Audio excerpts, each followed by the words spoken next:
partir de él lleva ¿qué? Oxígeno. Pero oxígeno y sangre, ¿dónde? En los vasos. ¿Ya?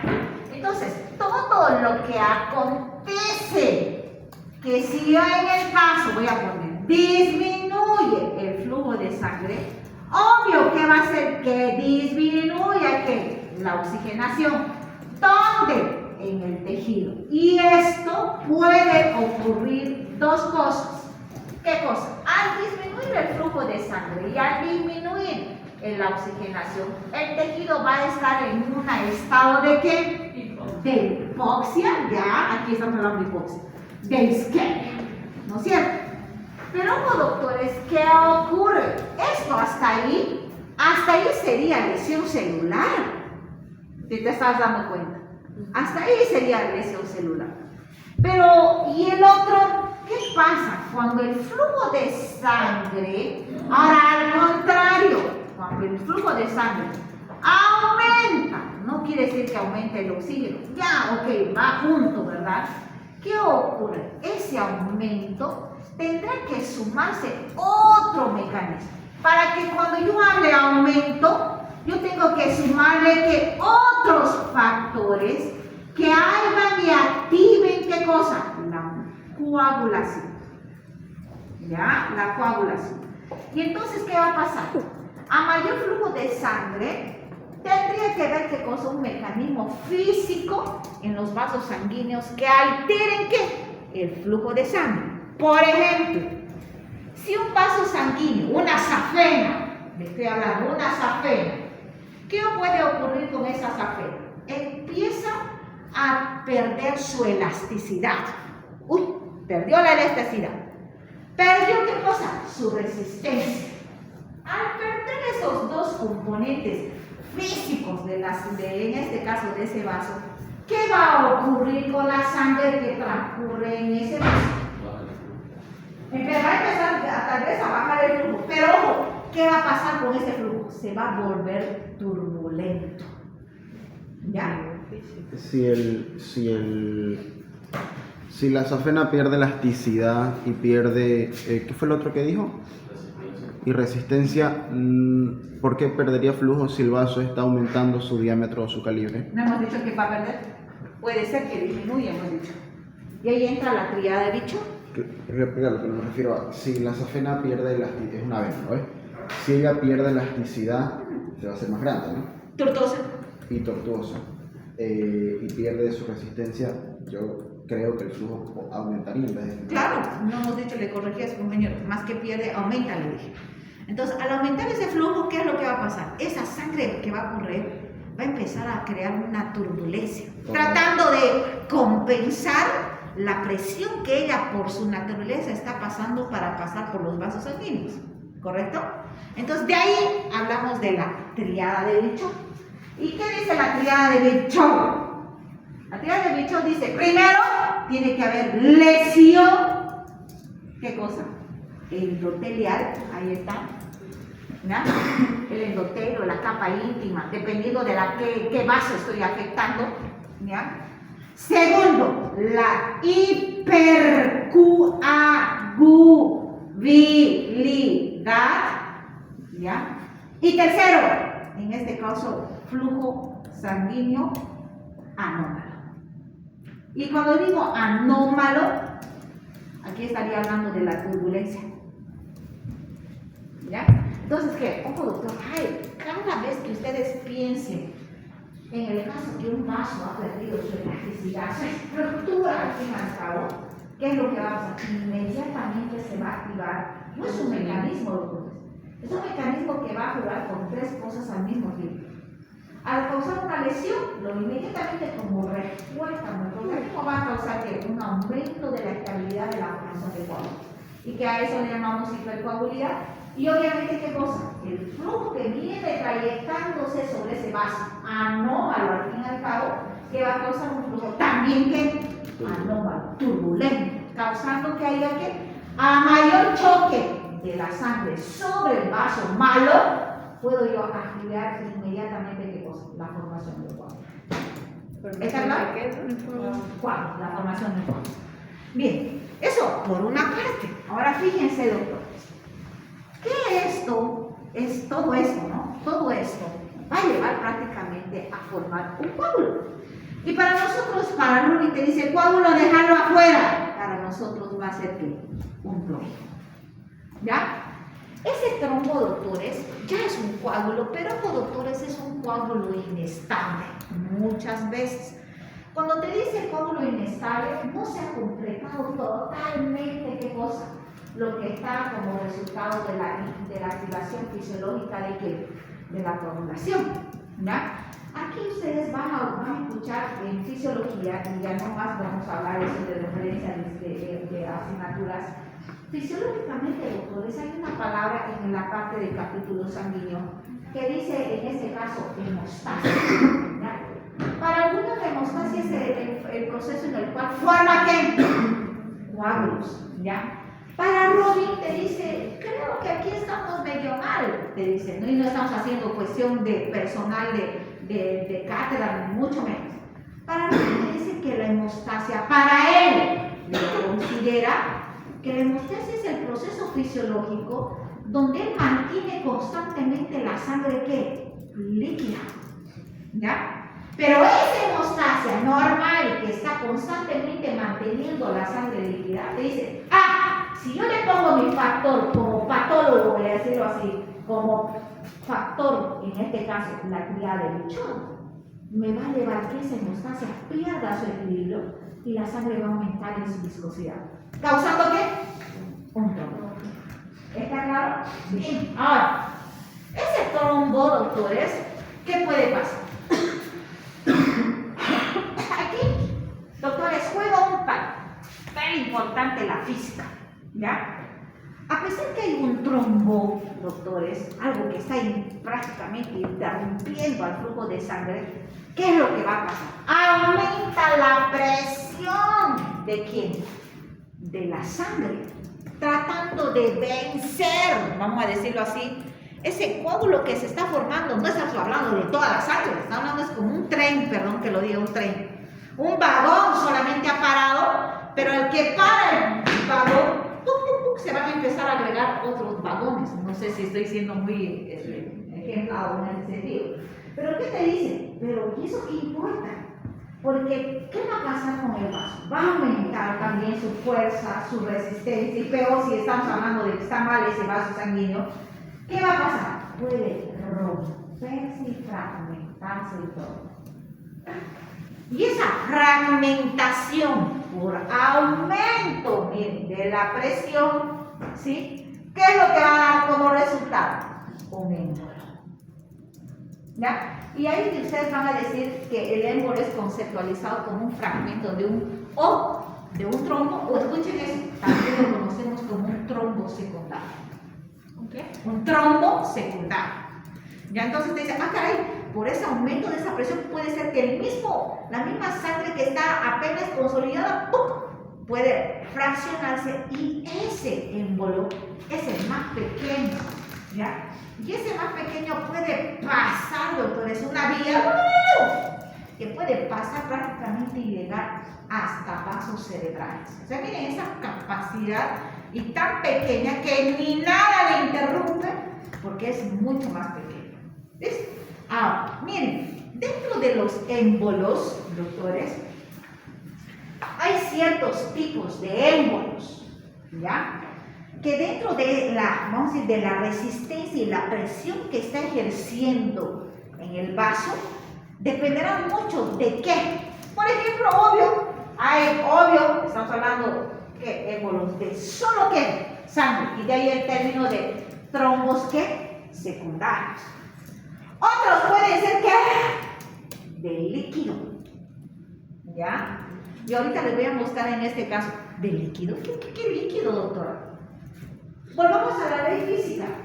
Los vasos sanguíneos están ejerciendo presión, ¿ya?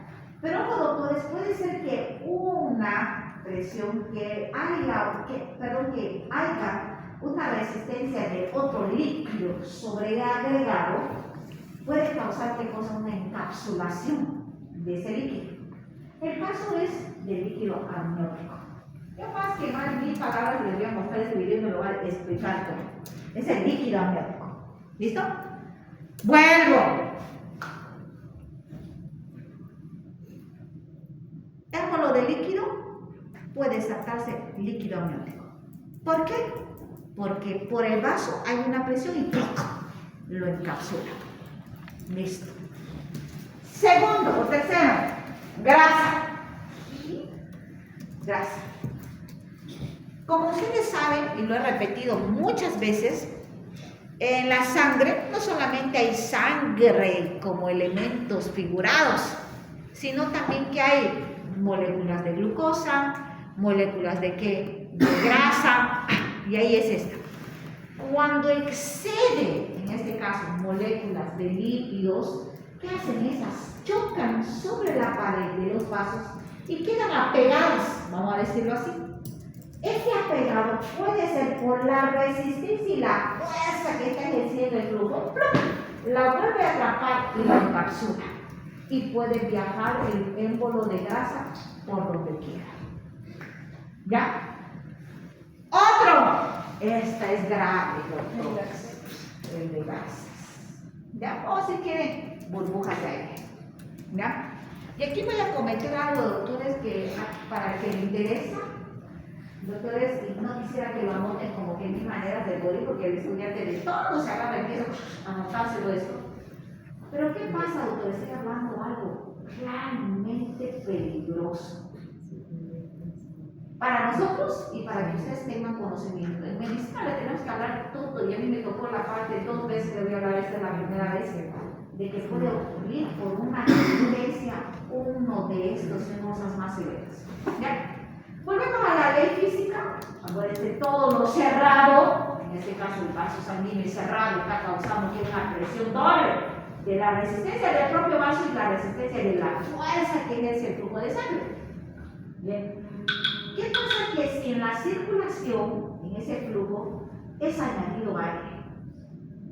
¿Ya? Perdón que lo haga con esta comparación ridícula. ¿Ya? ¿Qué pasa cuando ustedes están en una botella de soda, una botella que quieran? Agarran ustedes su popote, no sé cómo le llaman ustedes, su bobina, y meten aire. Y quiero que se fijen ustedes al fondo, cuando meten solamente una sopladita, ¿qué genera abajo? Una burbuja. ¿Ya? Pero nunca te has preguntado qué ha pasado. Inmediatamente por la presión de aire sobre una presión que ejerce propiamente dicho líquido, ¿qué hace? Se encapsula el aire que yo metí. Lo mismo pasa cuando en los vasos sanguíneos se meten que aire. ¿Ya? Y pareciera, cuidado con lo que están escuchando, doctores. ¿Ya? Puede pasar que hay individuos que están recibiendo en este caso que una vía, es decir, en este caso están bajo una vía y está siendo transfundido soluciones, etc. ¿Acaso ustedes no han visto y están poniendo la parte clínica en este aspecto? Que cuando un paciente está con una vía, ya, es el mensaje que estoy dando, ¿qué pasa cuando este paciente está con una vía? Y por alguna razón, por negligencia del médico, lo digo honestamente, él no sabe sacar, calcular la cantidad de gotas que debe entrar a esa solución, y la negligencia también podría ser de que el equipo de enfermería se olvida y inmediatamente hay un retorno. Hasta el paciente se ha retomado la sangre, ¿no es cierto? ¿Qué hace generalmente a veces o el interno, o la enfermera, o hasta el médico? ¿Qué hace cuando está con esa carga? ¿Alguna vez han visto o no? O sea, lo vean, o a veces, ¿qué hace? Perdón, que es muy expresiva, está ahí la gomita, ¿sí? La cánula se llama, y vos haces eso, lo aprietas y haces eso para que aumente la resistencia y el flujo aumente para que rompa. Muchas veces, ¿qué hacen eso cuando lo aprietan esa sonda, o mejor dicho, esa cánula? Aumenta la presión y empieza a gotear. Y ojo, doctores, empieza, perdón que lo diga con ese término vulgar, empieza a lavar ese líquido y vuelve a entrar a los vasos sanguíneos. Cuando sabes que ahí estaba lleno de qué? De sangre. O sea, claro, lo están volviendo a meter a su sangre, sí, pero ¿qué? en cuantos. Cuidado, doctor. Pero dice, doctora, no es mucho. No es mucho. Hoy, mañana, se va a ir tu paciente pasado mañana. Tal vez de aquí a unos meses y aparece muerto. Si le haríamos nosotros, acudiríamos a la patología forense. Diría que la muerte y la causa de ese individuo fue por un émbolo. ¿Ya? ¿Qué pasa cuando, por ejemplo, me encantan las enfermeras, que cuando agarran la jeringa y ojo, está con la agujita y empieza ¿qué cosa? A darle un pequeño golpecito porque han visto burbujitas. Dice, ay, ¿qué importa? Una chiquitita. Doctores, es igual que el popote. Se mete ahí y se hace mucho más grande que cosa. Esa burbuja de agua o esa burbuja de aire. Doctores, muchas veces, ¿qué pasa? Alguna vez han visto embarazadas o a veces, ojo, miren, se tranca, más dicho eso de tranca, ¿no es cierto? Y la misma enfermera hace, jala el líquido, pincha la cánula y toma la solución, pero ha tomado el aire y vuelve a meter en el aire. Muchas veces hay pacientes que dicen, doctora, le puse que su paciente usando ese triguito, se amor. ¿Por qué me anoche estaba bien nomás, se le cambió la vía? Dice incluso. Y después de la presión frío no va a hacer nada. Todos calladitos, porque tal vez hubo que una colocada de cuidado con lo que están poniendo. Miren, claro. ¿Ok? Hasta aquí estamos, doctores, en esa fecha. Oh, doctores, es grave. A ver, vamos a ver tal vez la doctora. Ahora tengo, perdón, nunca veo mis mensajes en clases. ¿He entendido esto, doctores? ¿Qué es lo que pasa? Trombos, émbolos, los émbolos más comunes que podríamos, vamos a decir, no es de que tener cuidado, pero sí son los de sangre, líquidos y gases. Son los más mortales. ¿Ya? No necesitan ser más de, escuchen, miren, no necesitan ser más de 1 a 2 milímetros para llegar a vasos tan pequeños y causar hasta incluso que, si son más grandes pueden causar ¿qué cosa? Un tromboembolismo pulmonar. Se quedan como que atrapados, ni en el pulmón ni en los vasos o en grandes vasos. Puedo hablar de un accidente cerebrovascular, donde igual se forma un trombo secundario en algún lugar de tu organismo y se va y se llega a las arterias. Lo interesante, doctor, es que aquí dirá, pero doctora, ¿por qué se forman esos trombos? Esa es la pregunta de mi libro. Robin habla que existe para que haya trombos y aunque no lo crean, para que puedan ser fraccionados y formar un émbolo, hay ciertos factores. ¿Cómo qué factores, doctores? Miren, factores que casi en su gran parte son no modificables. ¿Se entiende cuando yo digo no modificables? Por ejemplo, número 1, la edad. Se dice que pacientes con mayor edad son mayor predisponentes ¿a qué? A tener un trastorno hemodinámico. No te resta a ti como joven pensar que podría llegar a desarrollarse. ¿Ya? Habrá otra cosa. Segundo, el sexo. El sexo, diríamos para nosotras que las mujeres versus los hombres son mayor predisponentes. ¿Por qué? Una mujer, doctores, acuérdense que nosotros somos pura hormona, yo digo así. ¿Ya? Todos los días, ahorita, ustedes, qué sé yo, cuando están intensamente, vamos a decir, en su día cotidiano, liberamos mucho cortisol y muchas veces ni lo sabemos manejar. ¿Eso qué hace? Tu estrés causa. Imagínate que yo como joven estoy utilizando anticonceptivos, peor.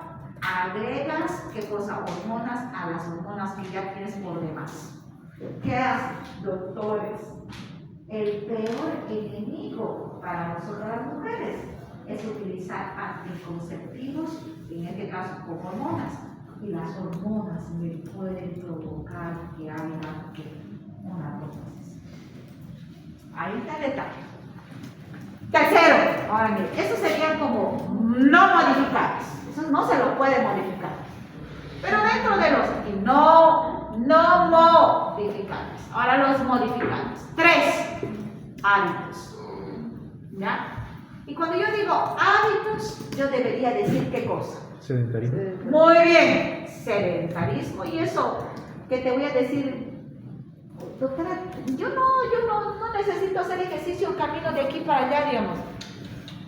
Quienes mínimamente, todos deberíamos incluso hacer una actividad. Me dice, doctora, usted como profesora, denos ejemplo. Le cuento que yo como profesora, con el N tiempo que yo no tengo, le voy a decir, mínimamente empiece, llego a las, si es que llego a mi casa a las 11, 12 de la noche, como loca me dirán mis pacientes, digo, mis vecinos, aunque sea corro con mis perros una cuadra.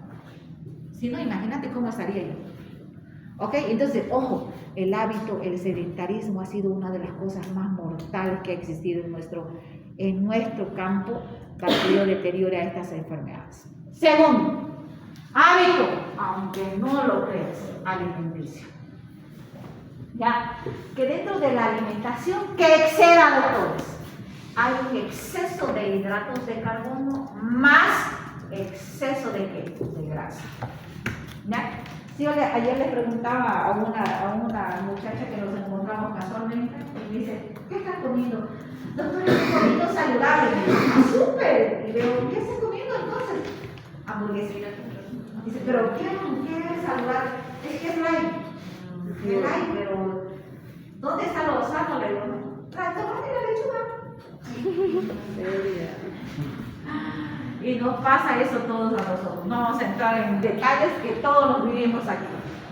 3 hábitos de qué? Principalmente de qué? Fumar.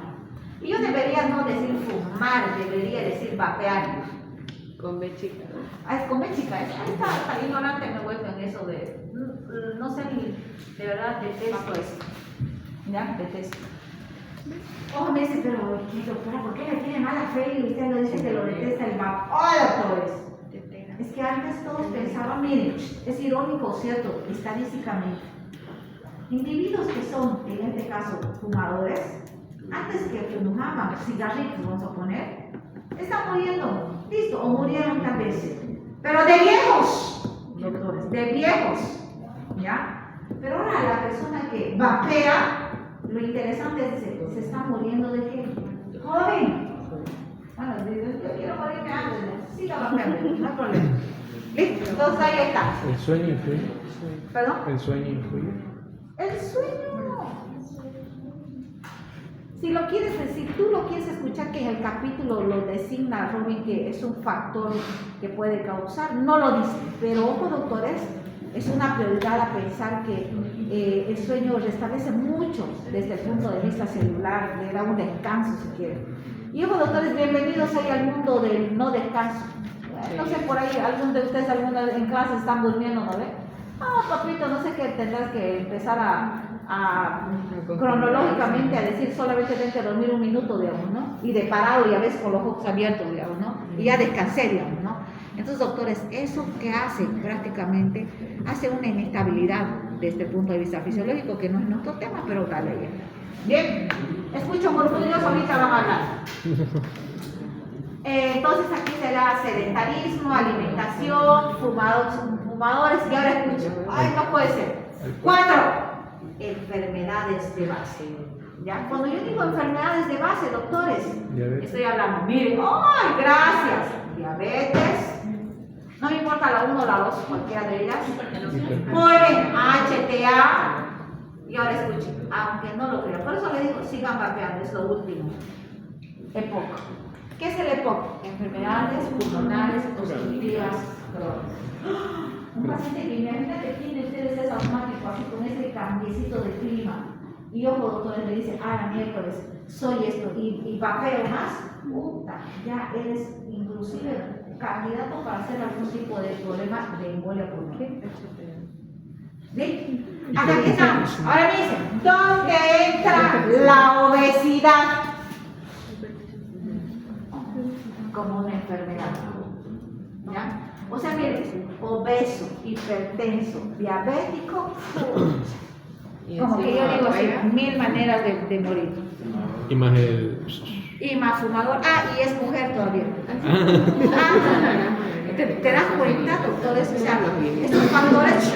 Sí. Ahora ya saben, doctores, por qué nosotros en la historia clínica buscamos prácticamente estos factores. Lo primero que te preguntan en el hospital, ¿usted fuma? ¿Usted bebe? Hay familia. Ahora miren, genético, doctores, otro problema. ¿Sí? 5 sería el que genético. Y mira, pero ¿qué genético? Por ejemplo, se ha descubierto que la hipertensión arterial tiene un rango, vamos a decir, menor, pero que sí pretende, en este caso, estar asociado a la parte genética. De padres obesos, hijos ¿qué? Obesos. De padres diabéticos, hijos ¿qué? Diabéticos. O sea, miren, ¿cuándo se va a acabar la generación? Doc, pero eso no debería estar en el modificable. En realidad sí, tienes mucha razón, deberíamos ponerlo así como que es algo que no se va a poder modificar, ya está hecho, ya malogró, vamos a decir, la parte genética, y se ha visto que indirectamente hay de padres obesos, hay un hijito que siempre va a ser el que tiene el problema. Y actualmente, doctores, y aquí cierro con esta partecita, Papá Rubin nos habla en la 8ª edición, no en la 10ª, y se lo voy a traer el script. En esa 8ª edición nos dice Papá Rubin que de todas estas enfermedades que ayer o que el día viernes les había mencionado, representa, yo les dije, hasta un 80%, ¿no? Eso es en la actualidad. Papá Rubin te decía, va promedio entre los 45 y 50% de riesgo de muerte. Pero ojo, doctores, ese 80 que yo les puse, doctores, le está diciendo que hoy en día estas